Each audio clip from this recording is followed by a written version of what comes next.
So, Hoka's given the Clifton the one thing it's always been missing. And it's definitely the most exciting the Clifton's ever been. But at this point, is this even a Clifton anymore? And does that even matter?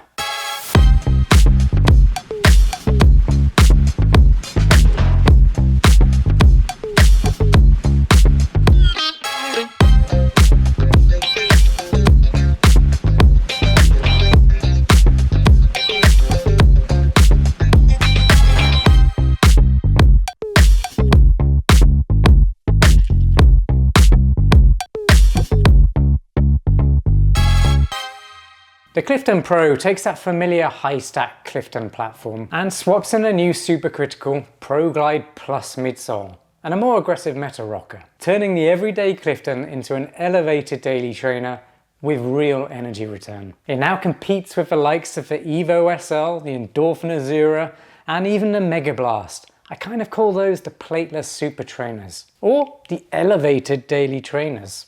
I don't know, which name do you think is going to stick? And at $165, I think the value of this shoe is the real story here. I've tested this alongside the Clifton 11 in terms of the types of runs I've been doing in them, so you can definitely expect a comparison video coming along soon, which will compare the two shoes, and hopefully that will help you decide which one of the Cliftons is going to be the best one for you. But for now, let's get back to the Clifton Pro and go over the key specs. They cost $165. I'll let you know by the end of this review if I believe they're worth that price tag. They weigh 9.4 ounces or 266 grams.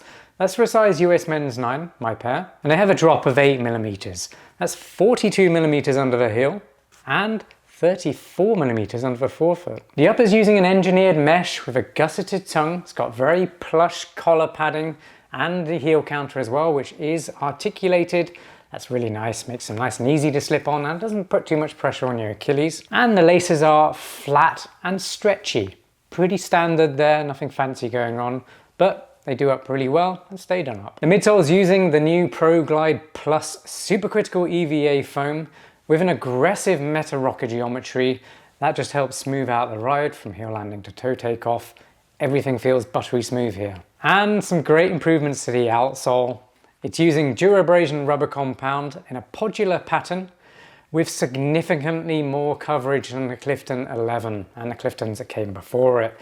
This is a huge improvement for me. And some extra features include J-frame technology in the midsole and a nice wide platform or footprint which gives inherent stability without overcorrecting you on the run. Clifton Pro is going to be best for daily training, long runs and up-tempo pick-me-ups. So it really is a very versatile daily trainer with a much wider pace range than most traditional daily trainers. That's why I'm calling it an elevated daily trainer. Fancy? When it comes to sizing and fit, the Clifton Pro is very much true to size in US sizing. Go over your usual size, you should be very happy with that. There's a nice bit of room in the toe box without feeling sloppy, just enough room for toe wiggle and to be able to splay your toes to be able to get more power on the run, and that also helps with temperature regulation within the shoe. Step-in feel is fantastic because there's so much padding and cushioning around the collars and the heel counter. Even the tongue's very padded too. Feels dreamy to slip into. The gusseted tongue helps keep that tongue in place when you're running, stops it sliding from side to side, which is lucky because there's no loop on the tongue where the laces go through to help pin it in place. But because it's gusseted, it doesn't move anyway.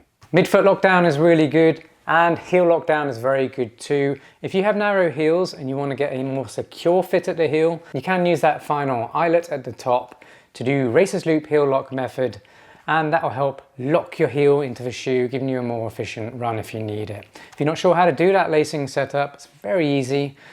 Watch that video up there, that's a demonstration of me doing it, and you'll have your heel locked down in no time. If you're enjoying this review so far, please give the video a like, and more importantly, if you see that hype button show up, hype it. Tap the hype button lots of times, and that will help my video get seen by more people. So I really appreciate it when you guys do that. And make sure you subscribe to the channel, hit that notification bell, and then you'll get notified as soon as new videos drop. And you're not going to want to miss what's coming up. I've got lots of cool shoes in for review. So make sure you subscribe, hit the notification bell. I'll see you on the next video. And if you run in the Clifton Pro, I want to get your thoughts, good or bad. Put it in the comments. That's really going to help me understand how you've been using them. But also, it's going to help anyone who's looking to buy this one decide whether or not it's going to be their next daily trainer. So please put as much information as you can. We'll really appreciate it. Thank you.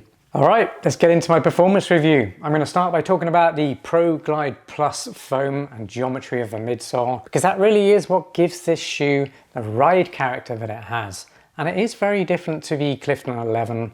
It's not like they've just done some improvements here and there. This could very easily have a completely different shoe name, and I think a lot of people would be really happy with it. It doesn't need to be attached to the Clifton line, but I do like what Hoka is doing. They're kind of keeping the Clifton as is because so many people love it, but they're elevating it for a new audience, and I guess they're testing it out to see if those Clifton lovers move across to the Clifton Pro and stay, because that's really important. They don't want to lose their loyal Clifton fan base. The ProGlide Plus foam makes this shoe so much more energetic, bouncy and responsive on the run. So what does that mean? Well, it means you're going to get a lot more fun out there when you're running, because the shoe's going to spring you and propel you forward more than the Clifton ever could, because the foam compound just means that it bounces back really, really nicely. Just check this out. There is so much response. I just flex that, let go of the shoe, and you can see just how much it pops out of my hand. That translates to on the run. When you flex it, it pops back. That's the most important thing to note here. And that doesn't happen as much with the Clifton line because the foam just isn't as responsive. But what that does offer is a more cushioned, more chill ride experience. So I do believe that Clifton still has a place. It's a very different shoe to this one, and it's much more tailored to traditional daily mileage, recovery runs, slower jogs, and anything in between. This one just elevates that experience. It allows you to run faster on your daily training runs and have more fun out there. One thing to note though is you are going to have to break this in. It only took me one run to be honest, but it does feel a little bit firmer than the Clifton because it is a totally different foam. So you do need to run into it to activate that foam, allow for more compression when you put pressure on it. But once you do break it in, you get so much more bounce back response and energy return.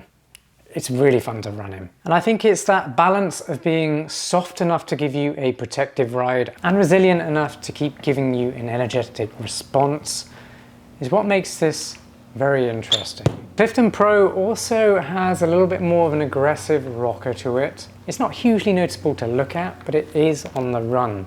And when you pair it with this new foam, you just get a really nice smooth transition from heel landing to toe takeoff. And that's what makes this a nice long run shoe. But also if you want to pick up the pace on those long runs, it feels way more efficient and just more enjoyable. And because the rocker is more aggressive now, the 8mm drop on here feels more like a 5 or 6mm drop to me. Because of the way it sits, the geometry, it rocks up at the back, it just lands lower. And personally, I really like how that feels.